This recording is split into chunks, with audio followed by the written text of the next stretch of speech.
नमस्ते दोस्तों, आप लोग कैसे हैं। आई होप कि आप सब बहुत अच्छे होंगे। दोस्तों आज हम बात करने वाले हैं बिहार ग्रुप डी यानी परिचारी के वैकेंसी के बारे में। हमने दोस्तों आपको बताया था कि बिहार में ग्रुप डी पोस्ट के लिए, जिसको परिचारी कार्यालय परिचारी भी बोलते हैं, उसके लिए वैकेंसी इसी साल निकलने वाली है, बहुत जल्द निकलने की हमने आपको बात कही थी। मगर दोस्तों इस वीडियो में तो हम आपको बताएंगे इसका वैकेंसी कब आ सकता है। और उससे भी बड़ा चीज ये है ना दोस्तों, आपको जानकारी होगा कि सरकार बिहार में बदल गई है। हालांकि कहना यह चाहिए ना कि सरकार वही है, मुख्यमंत्री तो वही है, विपक्ष का जो भूमिका था वो भैया विपक्ष के जगह पर सत्ता में आ गया, जो सत्ता में था वो भैया विपक्ष में हो गया। मुख्यमंत्री कोई कुछ भी हो जाए, मुख्यमंत्री हमारे यहाँ फिक्स होता है। तो भैया क्या सरकार बदली तो क्या भर्तियों पर असर पड़ेगा। आपने वर्तमान में देखा होगा बहुत सारी वैकेंसियां निकली थी। जैसे अगर बात करें टीचर का तो भैया 2 लाख से ज्यादा पोस्ट पर 2 बार वैकेंसी। पुलिस का, जिसका एग्जाम भैया धांधली के कारण अभी रद्द हुआ है, उसका भी संभावना है। प्लस में इंटर लेवल का वैकेंसी, तो ये सब तो ऑलरेडी वैकेंसी निकल चुकी है। इसका तो प्रोसेस होगा, इसमें कोई असर होने वाला नहीं है। जो मेन और बिहार का सबसे बड़ा भर्ती था दोस्तों, ये कौन सा भर्ती था, बिहार ग्रुप कार्यालय परिचारी, यानी दोस्तों बेसिकली बोल सकते हो ना चतुर्थ श्रेणी पोस्ट के लिए वैकेंसी। तो इस पर क्या असर पड़ेगा, क्या ये वैकेंसी आएगी कि नहीं आएगी। क्योंकि ऐसा मैं इसलिए बता रहा हूं ना दोस्तों, पिछला इसका वैकेंसी देखोगे ना तो भाई आपको याद भी नहीं होगा। 15 साल 10 साल पीछे चले जाओ आप, ठीक है। तो उतना पहले पीछे आपका वैकेंसी पिछला बार आई थी। तो इसी पर आप डिस्कस करेंगे क्या भर्तियों पर असर पड़ेगा कि नहीं पड़ेगा। देखो अब अगर मैं शुरू में ही बता देता हूं, पहले सबसे पहले इसका डिटेल्स तो आपको बताएंगे। देखो सबसे पहले क्लियर कर दो, ये कथन किसका था कि भैया 10 लाख जो रोजगार है ना, सरकारी रोजगार, ये नीतीश कुमार ने वादा किया था। तो आपको कोई दिक्कत नहीं होने वाला दोस्तों। कहने का मतलब ये है ना, सारा जो वैकेंसी का प्रक्रिया है वो चलता रहेगा। क्यों ऐसा मैं बता रहा हूं, क्योंकि दोस्तों विधानसभा भंग नहीं हुआ है। साल 2025 में दोस्तों आपका विधानसभा का भी इलेक्शन होने वाला है, ठीक है। तो उससे पहले ये सारी वैकेंसियां आएंगी। तो कोई बहुत सारे बच्चे हमसे पूछ रहे थे, सर सरकार बदल गई है तो क्या भर्ती जो आने वाली है ग्रुप डी का उस पर असर पड़ेगा। कोई असर नहीं पड़ने वाला, आप लोगों ने समझ लिया। अब देखिए दोस्तों, वर्तमान में जो है प्रक्रिया जो वैकेंसी का वो चल रहा है, उसके बाद ये वैकेंसी सारा कुछ आपको बताते हैं, कब से नोटिफिकेशन इसका आ सकता है सारा कुछ। इसमें 40,000 से ज्यादा पोस्ट है। कितना पोस्ट है, 40,000 से। इसलिए मैं बोल रहा हूं बिहार के सबसे बड़ी वैकेंसी है, क्योंकि मात्र दोस्तों ये देखोगे ना क्वालिफिकेशन 10th पास पर, ऐसा वैकेंसी कभी देखने को नहीं मिलेगा इतना पोस्ट पर। ये तो आप अब देखिए दोस्तों, जिसको भी मॉक टेस्ट लगाना है ना, तो टेक्स्ट बुक की तरफ से दोस्तों बहुत ही शानदार ऑफर आपके लिए है। कामयाबी एक्सप्रेस से दोस्तों 7 से 9 फरवरी के बीच में टेक्स्ट बुक का सेल चल रहा है। चाहे आप दोस्तों रेलवे का तमाम प्रकार का वैकेंसी अभी वर्तमान में देखने को आपको मिल रहा है। एएलपी का निकला हुआ है, टेक्नीशियन का आने वाला है, एनटीपीसी का, ग्रुप डी का, चाहे दोस्तों कोई भी एग्जाम का आप तैयारी करते हो ना, सबका टेक्स्ट बुक के माध्यम से आप लोग मॉक टेस्ट लगा सकते हो। 1 साल का दोस्तों टेक्स्ट बुक का जो पास है ना, मात्र दोस्तों इस सेल के कारण आपको 287 रुपीज में मिल रहा है। अंदीना लोग ना तो 499 का पड़ता है। और टेक्स्ट बुक का जो सालाना पास प्रो है ना, मात्र 404 रुपए में मिल जाएगा। और ध्यान रखिएगा, पास बाई करते समय मेरा कूपन कोड जरूर यूज कीजिएगा। स्मार्ट मेरा कूपन कोड है SMART, 10% का एक्स्ट्रा डिस्काउंट मिल जाएगा। ध्यान रखिएगा, स्मार्ट कूपन कोड यूज कर लीजिएगा। मैं टेक्स्ट बुक के बारे में थोड़ा सा आपको बता देता हूं। चाहे आप रेलवे के तमाम प्रकार का वैकेंसी वर्तमान में आपको देखने को मिलेगी और आने वाले समय में आपको देखने को मिलेगी। इसका मॉक टेस्ट लगाना चाहते हो, बैंक का एग्जाम का, SSC एग्जाम का, डिफेंस के एग्जाम का, पुलिस दरोगा, यानी भारत का कोई भी आप गवर्नमेंट एग्जाम का मॉक टेस्ट लगाना चाहते हो ना, तो भैया टेक्स्ट बुक के माध्यम से आप लोग लगा सकते हो, ठीक है। और इतना बड़ा सेल दोस्तों शायद ही आपको देखने को मिले।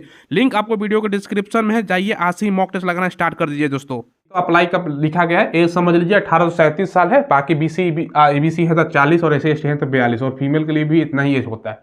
और सैलरी भी दोस्तों इसका 28,000 के आसपास आपको अप्रोक्स मिलता है, ठीक है। ये बेसिक डिटेल्स है वैकेंसी के बारे में। और इसमें सिलेक्शन प्रोसेस ये भी मैं बता दूं ना, ये ध्यान रखिएगा। इसमें दोस्तों नो हाइट, इसके लिए हाइट नहीं लगता दोस्तों, ये ध्यान रखिएगा। साथ में दोस्तों हाइट के अलावा नो रनिंग, ठीक है। बहुत सारे बच्चे पूछ रहे थे सर इसमें रनिंग भी होगा क्या, तो हाइट रनिंग नहीं होता है। यानी बिना फिजिकल का दोस्तों, कहने का मतलब क्या है भैया, फिजिकल आपका नहीं होने वाला। क्या होगा सिलेक्शन प्रोसेस समझिएगा। एक आप लोग दोस्तों एग्जाम दोगे, उसके बाद दोस्तों एग्जाम के बाद डायरेक्ट आपका क्या होगा, DB होगा, ना तो मेडिकल वगैरह कुछ नहीं है, ठीक है। ये ध्यान रखिएगा। इसीलिए मैं बता रहा था बिहार का सबसे बड़ा वैकेंसी है। और इसीलिए बच्चे ज्यादा रुचि के साथ हमसे पूछ रहे थे कि सर इस पर असर पड़ेगा कि नहीं, सरकार बदल गई है। तो मैंने आपको स्पष्ट रूप से कर दिया। बहुत अच्छा दोस्तों, पिछला बार वैकेंसी देखने को मिली है। अब देखिए इसका सारा डिटेल्स मैं आपको बताता हूँ। अप्लाई वगैरह कब, अगर अप्लाई की बात करें ना, कब से अप्लाई हो सकता है। इसी साल वैकेंसी आएगा। कब आएगा, ये गर्मियों में आएगा। गर्मियों में कहने का मतलब क्या है दोस्तों, ये जून तक आपका, मुझे जहां तक लगता है कि ये प्रोसेस इसका निपटा देगा, ठीक है। लेकिन ये फिक्स नहीं है कि जून में ही आएगा। ये ऐसा मैं क्यों बता रहा हूं, क्योंकि अभी पेपर वगैरह सारा जगह खबर आया था कि बहुत जल्द आने को है।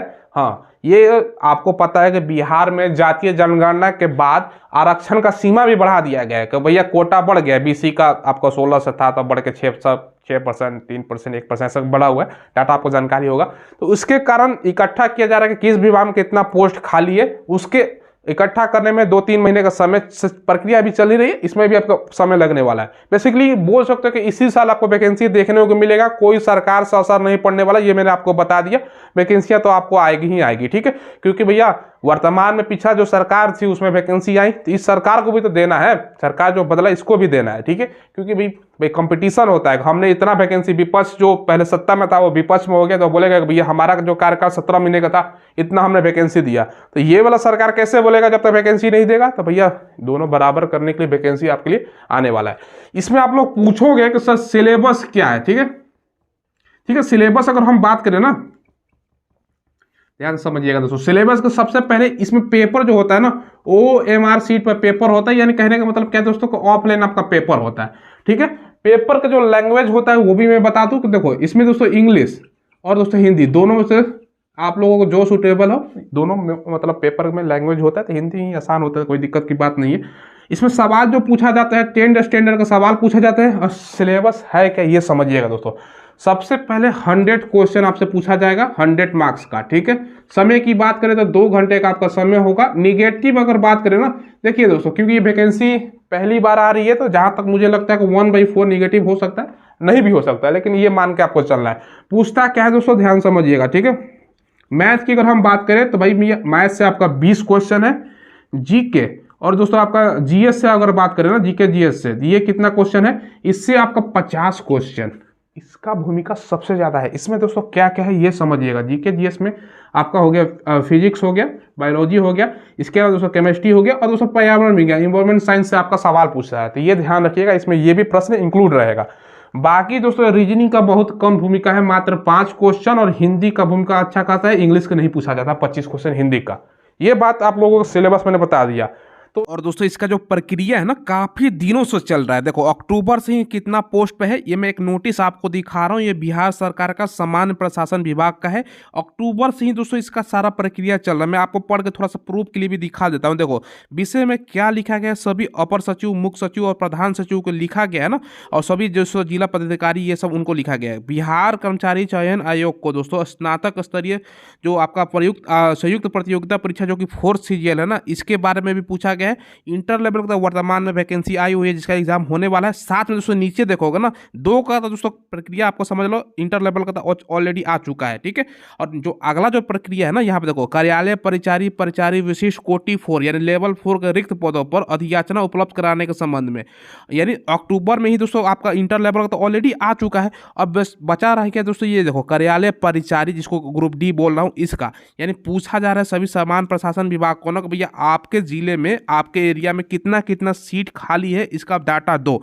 इसमें देरी इसलिए भी हुआ ना क्योंकि दोस्तों देखो अब हाल ही में दोस्तों नया आरक्षण बिहार में लागू हुआ है। अब पहला जितना प्रक्रिया हुआ था सब दोस्तों बेकार हो गया, ठीक है, इसी कारण और देरी हो रही है। आरक्षण की सीमा पहले 12 से 18 हो गया, 18 से 24 हो गया, सबका आरक्षण की सीमा बढ़ गया है दोस्तों। एसटी का 102% हो गया, तो सबका आरक्षण और फिर से नया सिलसिला में दोस्तों फिर से देखना पड़ेगा ना कि ये कैटेगरी में कितना पोस्ट है, इसी के कारण डिले हो रहा है। और नीचे और थोड़ा सा नीचे मैं नोटिस का भाग दिखा रहा हूँ आपको, यहाँ पे देखो सबसे पहले पढ़ो एग्जाम किसके थ्रू लिया जाएगा, ये भी आपको बताया गया है कि उल्लेखनीय है कि समान प्रशासन विभाग की अधिसूचना संख्या इतना द्वारा बिहार कर्मचारी परिचारी विशिष्ट भर्ती और सेवा शर्त नियमावली 2023 के दोस्तों अधिसूचित किया जाता गया है कि जिसके अनुसार कार्यालय परिचारी विशिष्ट आपका कोटि 4 जिसका मैं बात करूं ग्रुप डी का रिक्त पदों पर बिहार कर्मचारी चयन आयोग द्वारा नियमित नियुक्ति की कार्रवाई प्रतियोगिता परीक्षा के माध्यम से की जाएगी। यानी दोस्तों क्या है ना, आपको एग्जाम के थ्रू, पहले इसका वैकेंसी जो आता था ना आपको याद नहीं होगा क्यों, क्योंकि इसका एग्जाम नहीं होता, जो ऑलरेडी संविदा वगैरह पर काम करता था ना इधर उधर से, तो उसका ही परमानेंट कर दिया जाता था। अब दोस्तों क्या है ना, अब दोस्तों एग्जाम हो रहा है,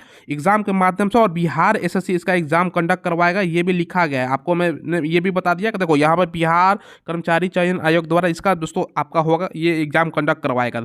तो तमाम प्रक्रिया अभी चल रही है, अभी आपको 2-3-4 महीना ज़्यादा समय लगेगा। आरक्षण के बाद पता चल जाएगा कितना कितना सीट किस कैटेगरी में खाली है, उसके बाद नोटिफिकेशन बिहार SSC के माध्यम से निकलेगा। चलिए दोस्तों फिलहाल इस वीडियो में इतना ही। कोई सवाल हो तो पूछ लीजिएगा कमेंट के माध्यम से, और चैनल को जरूर आप लोग सब्सक्राइब कीजिएगा, हम लेटेस्ट वैकेंसी का आपको इन्फॉर्मेशन प्रोवाइड करवाते हैं। धन्यवाद।